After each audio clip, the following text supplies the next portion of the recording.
Check this out, everybody. Look at Scout. We got her a new hoodie.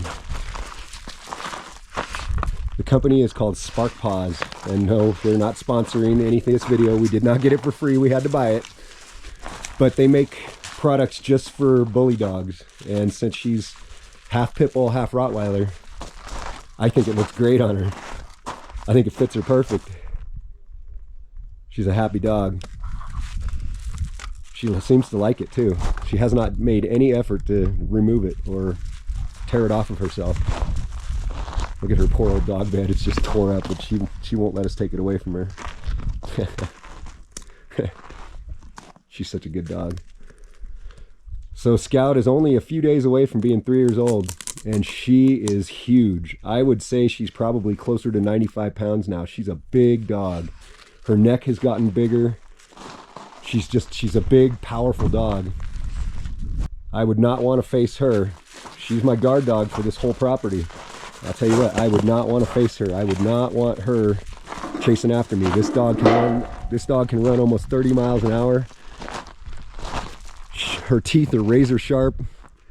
She's got the strength, honestly, of most 2 or 3 average dogs. She's just a powerful beast. And I love her. She's my buddy. So how you doing, everybody? Gonna make a quick update about what's been going on, what we've been doing. Hey, leave it alone. I want you to leave it. Leave it. Hey, Scout. So yes, you can probably see, leave it. Leave it. There's a dead rabbit there on the road, so she killed this yesterday and I made her leave it alone. I made her leave it. We're leaving it out for the ravens. Come on, let's go. Leave it, leave it. Scout, I mean it, leave it. Let's go, come on. You're not gonna eat this one. Hey, come on, you're not gonna eat this one. Let's go. So I've been teaching her to hunt, and she's finally got 2 rabbits completely on her own. Normally, I shoot the rabbit and then she gets it and finishes it off. But her hunting skills have gone up dramatically, and yeah, she's got two rabbits completely on her own. She is a formidable beast. All she wants to do is hunt and go to work with me. So for the last month and a half, actually almost 2 months, every time we go out doing anything with Firewood, me and my neighbor who works with me now, we take Scout with us. We take her to help protect us. I have heard a mountain lion that has been probably stalking us when we're out there cutting firewood, and I take Scout with us to keep us safe. And she's a true working dog. All she wants to do is work. She sees hunting and protecting us while we're doing firewood as her job. And she literally wants to work every waking moment of every day. All she wants to do is work. And I've watched a number of videos where guys that train working dogs, especially your mastiffs and bully breeds, that walking is not working. You can walk your dog 10 miles a day, but you're not giving them a job to do, and they're not going to be satisfied, and they're not going to be calm and fulfilled. Since she's been working all the time, she is truly calm and fulfilled, and she minds better than ever. She minds me exactly. I mean, look at that. I got her to leave a rabbit that she killed on the ground and stick with me. Look at the size of this dog. She is a formidable beast. It's not very often, but we do occasionally run into subscribers and people that run into us when she's out in the car or out and about. And a few times people have reached down to pet her and stuff. If you come across us out in public and you see my dog with me, please don't reach in to pet her. You know, I don't want anybody to get bit. She's a guard dog, and I shudder to think what the bite force of her mouth is, being that she's half pit bull and half Rottweiler. But yeah, you know, if you come across somebody that you see on YouTube and you see their dog and stuff, depending on the breed, you know, it's best to don't reach in. Don't try to pet somebody's dog unless you ask first.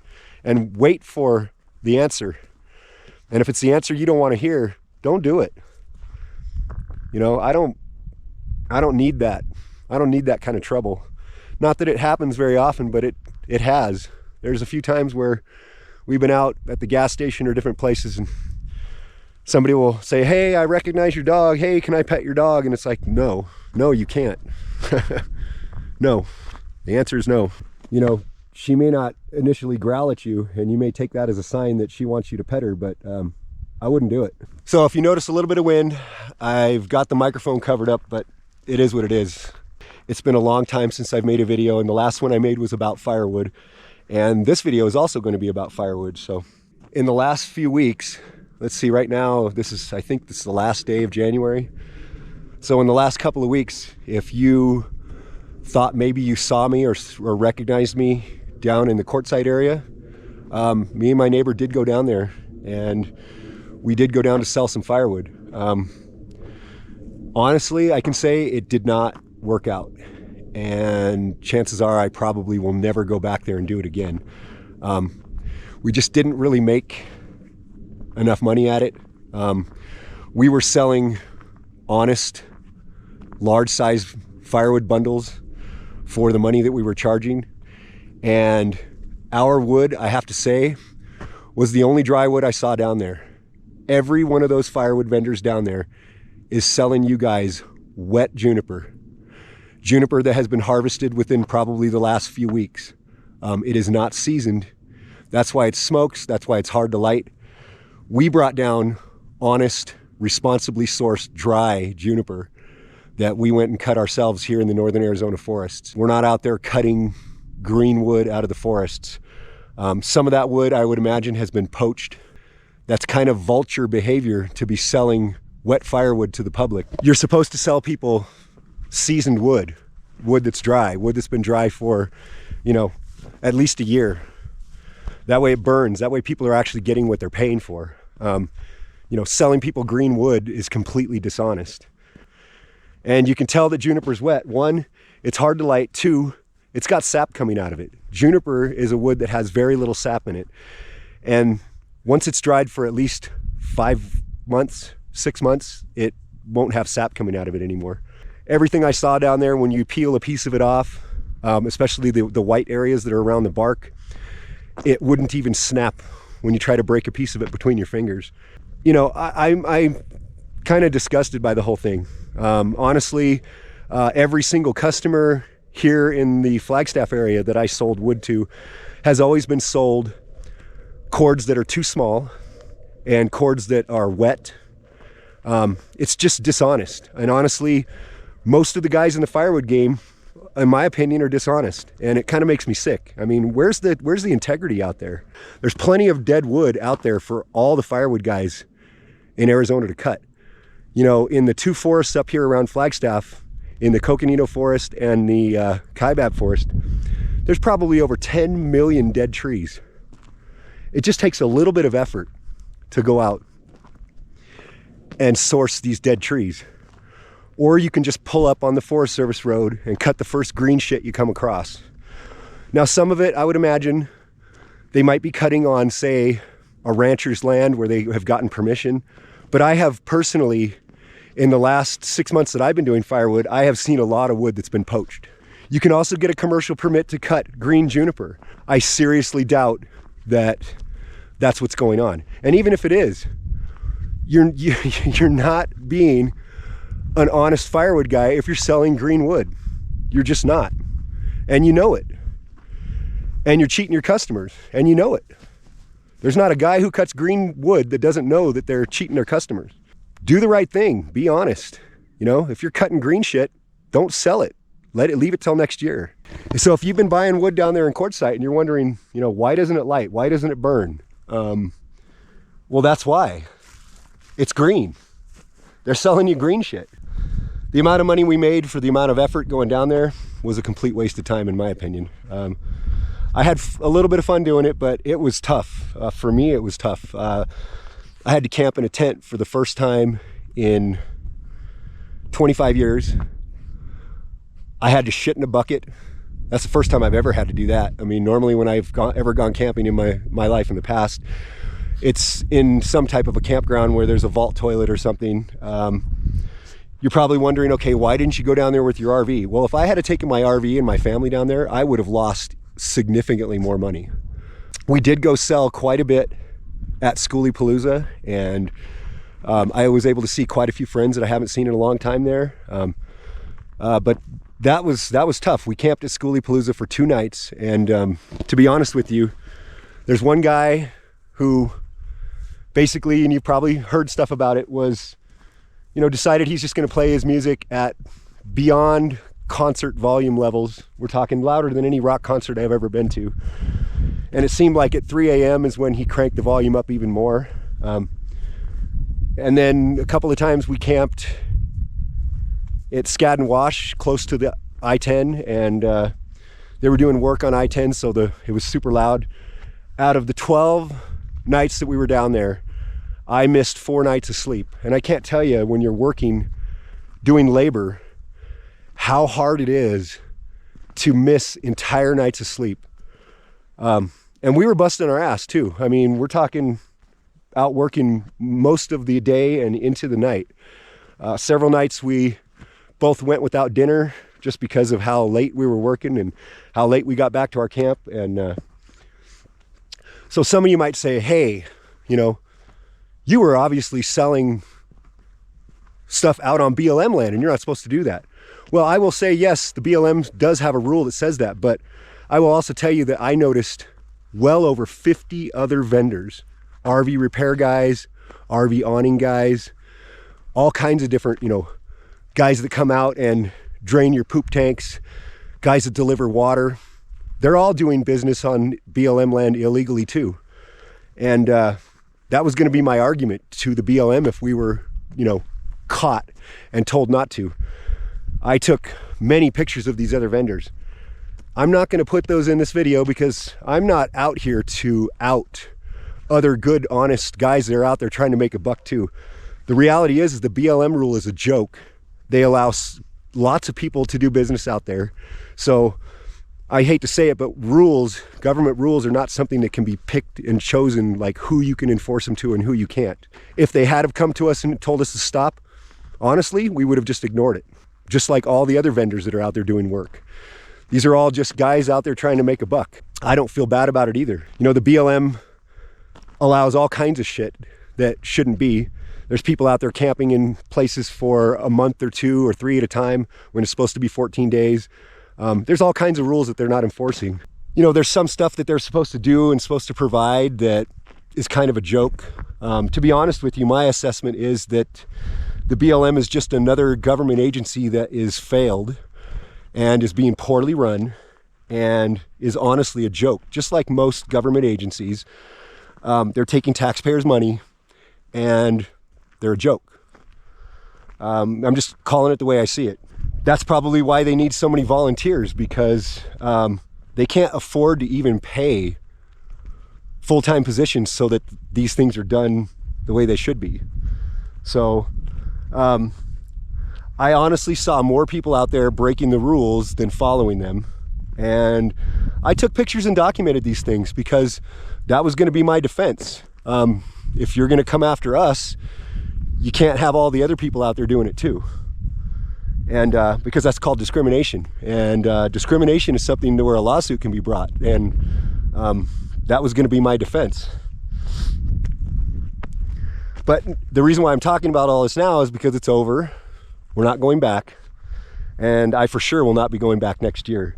Let's just say that I make more money doing firewood if I stay here locally at home where I'm comfortable than I did going down to Quartzsite.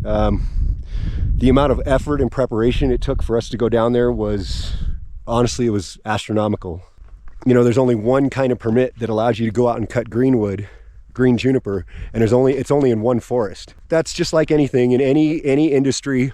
I've worked heating and air conditioning for a number of years in construction, and anytime you have labor jobs, you're always going to have dishonest people. You're going to have people that are cheating and doing it the wrong way, doing it without licenses. That's just part of it, and I realize that. But I'm just giving my honest opinion. I mean, basically, we're coming to the end of the firewood season. The weather's about to take a shit around here, and the roads are going to stay muddy, and it's just going to be almost impossible to get out and get firewood responsibly like we've been doing. And the only way I could keep going doing firewood the rest of this season would be to go out and do it illegally and poach greenwood, which I will not do. You know, eventually, if enough people keep going out and doing stuff like that, they'll just shut off the forest from everybody doing firewood. So yeah, if you're down in Quartzsite, you know, and you want to be responsible, you want to help Arizona, don't buy the green firewood. It doesn't really matter how it's being done. It's not responsible to cut down live trees in a forest when there's 10 million dead trees that need to be removed. And everybody needs to wake up. If we don't get all that dead wood out of the forest, they're going to close the kaibab forest and they're going to close the coconino forest. There's far too many dead trees, which creates such a fire hazard that it sure would be a shame to see those forests closed down. That means no boondocking around Flagstaff. That means no boondocking around the Grand Canyon. It would sure be a shame if that happens, but the amount of dead trees that are happening from the bark beetle kill is astronomical. Also, I think it was one of our last trips out in the forest cutting. We drove over a large rock and we actually bent the hub slightly on one side of the axle of my trailer. And, you know, everything in Quartzsite is just an exercise in extreme price gouging. Every person that's down there selling anything is just gouging the living shit out of the public. And honestly, it makes me sick.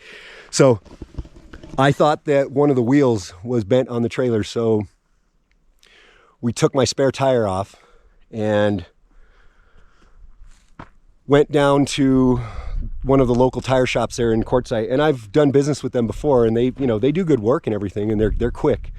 But they charged me $60 to change the tire around on two different rims. We're talking all they had to do was just swap one tire for the other so that the rims were swapped out. $60. Probably took the guy, 10, 15 minutes. Not even that. That's ridiculous. We had to buy 4 2x4s from the hardware store, $8 a piece. That's ridiculous. The guy tried to tell me that they come from a long ways away. No, they didn't. I looked at the marks on them. They were milled right here in Flagstaff. It's ridiculous. Stuff never left the state. Yeah, the price gouging is it's insane. You go to a restaurant to go out to eat, and including your tip, it's basically $30. One night it rained. I needed to rent a hotel room because I'm not going to camp in a tent in pouring rain. $180 a night for a room in a shithole motel in Quartzsite. That's pathetic. I mean, I realize that town doesn't exist until everybody comes down for the season, but there's no need to gouge like that. I mean, that's getting to be the problem with America, is people just get away with whatever they can. And, until that kind of shit gets brought to an end, things are just going to get worse and worse and worse in this country. That's kind of an update on what I've been doing, where I've been, what's been going on for the last couple of months. Been doing a lot of firewood, had a real good season here locally. I'm really, really glad to be back home. I'm glad to be back here on my property. The weather this week is actually kind of warm and nice. It's good to get back to just some normal routines. Today I'm gonna hitch up the trailer and I'm gonna spend the whole day hauling water. It feels nice to get back to just a normal chore. I thought I saw her walking off with it, so she grabbed the rabbit when I wasn't looking and she buried it right here. You can see the fur right there. Scout likes to steal things, anything. Sometimes she takes tools from me and different things, but she likes to bury stuff. She buries her bones. Sometimes she'll steal pieces of firewood and bury them. She's stolen tools off my workbench and buried them. She's a real dog. She likes to bury stuff. And anytime she kills things or gets a dead animal of any type, she buries it, and then she will come back for it later. So I wouldn't be surprised if tomorrow she digs that damn thing up and then starts to eat it. She's done that many times. Look at her with that sweater on. She looks ridiculous. She looks ridiculously cute with that thing on. And if you're wondering, it's made by a company called Spark Paws, and that's size 4XXX. And if you're wondering for hunting, I have her fully gun trained. She's not afraid of firearms, and she's not afraid of the sound. And she will actually, when you shoot at something, she will chase the sound of the bullet and find out where it went, because she knows that it means that we got something. And I kind of just got her gun trained by accident, and then I spent some time working on it after she began being trained. I know a lot of people who have spent a lot of money on hunting dogs to get them gun trained and then sent them off to school for 6 months, and they come back and they're still afraid. It's hard to get a dog trained to not be afraid of the sound of a firearm. You know, I didn't realize that originally pit bulls, when the breed was created, were created for hunting large wild boar. So the origins of pit bulls is not fighting, and it's not fighting, and it's not being a guard dog. It's hunting, and the instinct that she's got comes strictly across. That's all she ever cares about is hunting, and she goes and does whatever she can to find whatever. Oh, look at that! That's a pack rat nest right there. Yep, and she knows it. Hey, do not rip the tree apart. Do not rip that tree apart. Scout, leave it. Come on, let's go. Hey, don't rip my trees apart. Let's go. Come on. Come on, you. Let's go. Scout, come. Let's go. Come. Good girl. Come on. Yeah, you're probably going to end up ripping that thing, running in and out of these trees hunting, aren't you? Probably going to rip that sweater up, and then Mom is going to be upset. I predict that sweater will last for, I don't know, a week, maybe 2, before she snags it on something and it gets shredded. See, there's a hole right there, which means there's a rodent down in there, and she tries to dig them up. Yeah, she's a machine. Go get it, huh? You go get it. Look at you. Look at your tail. That's a happy dog right there. That's all she cares about. Come on, let's go. Come on, hunting dog. Let's go. Let's go back. Come on. Let's go back, get some coffee. Come on. Let's go. Come on. We gotta go add some water to the RV, and gotta go get set up to go start hauling some water. And I need one more cup of coffee before we do it. I'd say right now it's probably about 38 degrees. I'm so thankful to come back from Quartzsite and not get sick. There were a bunch of people that were sick down there. I just tried not to shake too many hands and tried to use a lot of hand sanitizer when I could. And I will give a shout out to a subscriber that I met out there named Carolyn. Hi, Carolyn. It was nice to meet you. It was nice to meet you, Jan. Also, saw a friend I haven't seen in a long time that watches all of our videos. Randy from Louisiana. Hey, what's up, buddy? You got to come out here sometime and hang out. Saw a lot of really cool rigs at Schoolypalooza, but you know, honestly, I did not take a YouTube camera with me. Didn't take any of my GoPros, and I didn't film anything. Was just down there to work. There's going to be another update video talking about a true update about our channel, an update about what's been going on with me and Sue, an update of what's been going on here on the property, an update of what's going on with the chickens and everything. So, this might even be added into that, but probably not. This is probably going to be a good half-hour long video. So, anyway, good to talk to y'all. Good to see y'all again. I'll try to make some more videos coming up, but honestly, I've got a lot going on, and I'm probably still going to be pretty busy. I'm going to try and take, after I do a few days of work around here, I'm going to try to take a full week off, maybe even 2 weeks. Because honestly, I'd like to get back to work. I kind of, you know, for the new year, I wanted to start a really aggressive workout regimen, and I want to put a lot more muscle on my body.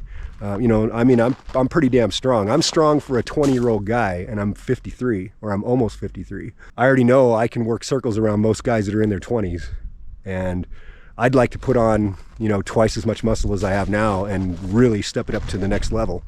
Anyway, good to see y'all. Later.